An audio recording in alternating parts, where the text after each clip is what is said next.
ये है talks news network और आप देख रहे हैं पॉलिटॉक्स, राजनीति का कच्चा चिट्ठा। नागौर सांसद और आरएलपी मुखिया हनुमान बेनीवाल ने आरपीएससी की कार्यशैली पर सवाल उठाए हैं। बेनीवाल ने आरपीएससी चेयरमैन भूपेंद्र यादव सहित अन्य कर्मचारियों की संपत्ति की जांच सीबीआई से कराने की मांग करते हुए बीजेपी नेताओं को भी आड़े हाथ लिया।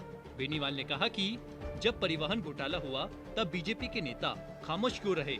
वहीं राजस्थान में लंबित मंत्रिमंडल विस्तार को लेकर हनुमान बेनीवाल ने कहा कि इससे कुछ नहीं होगा, सरकार का पूरा तंत्र विफल है।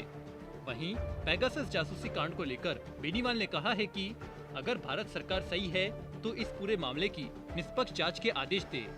बता दे, लोकसभा के मानसून सत्र में भाग लेने दिल्ली पहुंचे नागौर सांसद हनुमान बेनीवाल ने पत्रकार वार्ता के दौरान हाल ही में आरपीएससी में हुई एसीबी की कार्रवाई की जांच अब सीबीआई से करवाने की मांग की है।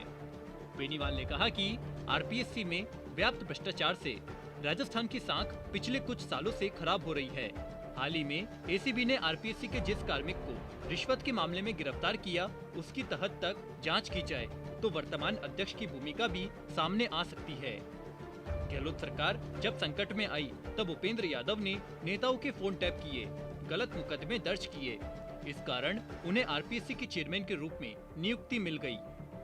आरपीएससी अध्यक्ष व सदस्यों के संपत्ति की जांच और इस संख्या में व्याप्त भ्रष्टाचार की जांच सीबीआई से करवानी चाहिए।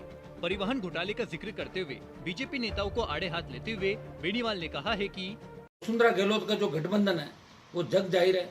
मुझे तो भारतीय जनता पार्टी के नेताओं पर तरस आता है, जो अभी इनको आज आरपीएससी का भ्रष्टाचार दिखाई दिया। जब परिवहन घोटाला हुआ और प्रताप सिंह खाचरियावास पे सीधे सीधे आरोप लगे थे कि अगर पूरी जांच सीबीआई की होती तो प्रताप सिंह मुलजिम बनते, उस समय भारतीय जनता पार्टी का एक भी नेता नहीं बोला, क्योंकि प्रताप सिंह का और बीजेपी के जो बोलने वाले ज्यादा बोलते हैं, जो आजकल नेता जिनकी फोटो छपती है अखबारों के अंदर रोज, जो अपने आप को नेता और सारा कहते हैं सदन के अंदर, वो उस दिन सदन से चले गए थे। सिर्फ राष्ट्रीय लोकतांत्रिक पार्टी ने परिवहन घोटाले के अंदर भ्रष्टाचार की जांच की मांग सीबीआई से करी, धरने पे भी बैठे, राजस्थान के अंदर प्रदर्शन भी किया था। तो मैं भारतीय जनता पार्टी के नेताओं को भी याद दिलाना चाहता हूं कि खाली आगे बयान देके और आप पीछे खिसक जाते हो। आरपीएससी के अंदर जो भी घोटाले घपले हुए पिछले 15 साल के अंदर, उन सब की जांच होनी चाहिए। प्रत्येक मेंबर की, चेयरमैन की, उनके करीबी रिश्तेदार कौन बने, भर्तियां क्यों अटकी हुई आरपीएससी के अंदर, बार बार पेपर रद्द क्यों हो रहे हैं, इन मामलों की भी जांच होनी चाहिए। आरपीएससी पे आम जन का भरोसा कैसे बढ़े, इस मामले में सरकार को संज्ञान लेना चाहिए कि ऐसी पुनरावृत्तियां वापस नहीं हो। आगे हनुमान बेनीवाल ने कहा कि आरपीएससी के आधा दर्जन पूर्व अध्यक्षों के कार्यकाल की भी जांच होनी चाहिए, जिन्होंने अपने कार्यकाल में जमकर भ्रष्टाचार किया, और वो जगजाहिर भी है। एक तरफ राजस्थान भाजपा के आरपीएससी के विरुद्ध बयान दे रहे हैं, दूसरी तरफ भाजपा के नेता जो आरपीएससी के चेयरमैन भी रह चुके हैं, वो आरपीएससी को सही बता रहे हैं। उन्हें यह भय लगने लग गया कहीं जांच हो गई तो आज उनके कार्यकाल तक नहीं आ पहुंचे। भाजपा का भी अपने नेताओं पर ही कोई नियंत्रण नहीं है। वहीं डोटासरा के परिजनों के आरएएस में चयन पर बचाव करते हुए बेनीवाल ने कहा कि आरएएस में अपनी मेहनत और प्रतिभा से किसानों के पुत्र पुत्रियों का चयन हुआ है। ऐसे में भाजपा के लोगों को यह नहीं भूलना चाहिए कि पूर्व में भी किसान पुत्रों का चयन अपनी मेहनत से हुआ था। पेगासस जासूसी कांड का जिक्र करते हुए हनुमान बेनीवाल ने कहा कि मैं बिल्कुल विपक्ष के साथ हूँ और फोन टैप और जासूसी किसी की भी नहीं करानी चाहिए। राजस्थान सरकार ने भी फोन टैप कराए उस समय हम सब लोगों के, वो भी गलत था, उसकी भी जांच होनी चाहिए। और दिल्ली की सरकार ने जो जासूसी कराई, इसकी भी जांच होनी चाहिए।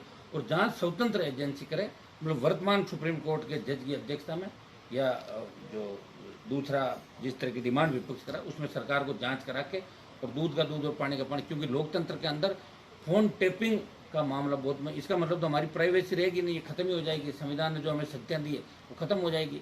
इसमें विपक्ष के साथ खड़े हैं और तमाम जो मुद्दे हमारे महंगाई, किसान और जो मामले थे, इसमें हम मजबूती से बात करेंगे। सरकार खुद लोकसभा नहीं चलाना चाहती, सरकार चाहती है कि विपक्ष पर बात मत दो कि विपक्ष लोकसभा नहीं चलने देता, हम तो चलाना चाह रहे हैं। जब इनके पक्ष के सवाल हो तब तो एक दो सवाल करवा देते हैं। सवाल मतलब इस तरीके का हो, मान लो महंगाई का हो, मान लो किसानों का, तो उसमें तुरंत स्थगित कर दी जाए। वहीं राजस्थान में लंबे समय से लंबित चले आ रहे मंत्रिमंडल विस्तार को लेकर हनुमान बेनीवाल ने कहा कि अगर मंत्रिमंडल विस्तार हो भी जाए तो क्या हो जाएगा। अगर मान लो सचिन पायलट जैसे कह रहे हैं भाई इनके 4-6 मंत्री बन जाए, मेरी तो ये मांग है कि जो भ्रष्ट मंत्री है, जिन पे भ्रष्टाचार का आरोप लगे, जैसे राजस्व मंत्री पे भारी भ्रष्टाचार के आरोप लगे, इन दूसरे चिकित्सा मंत्री पे लगे, परिवहन मंत्री पे लगे, 1 दर्जन मंत्रियों पे भ्रष्टाचार के आरोप लगे।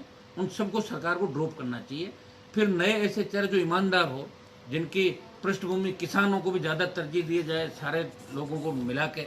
और मुझे तो आप बताइए कि 3 साल होने को यार, गृह मंत्रालय मुख्यमंत्री जी खुद लेके बैठे हैं, 20 से ज़्यादा मंत्रालय सीएम के पास हैं, तो आम आदमी सीएम के पास थोड़ी पहुंच पाएगा।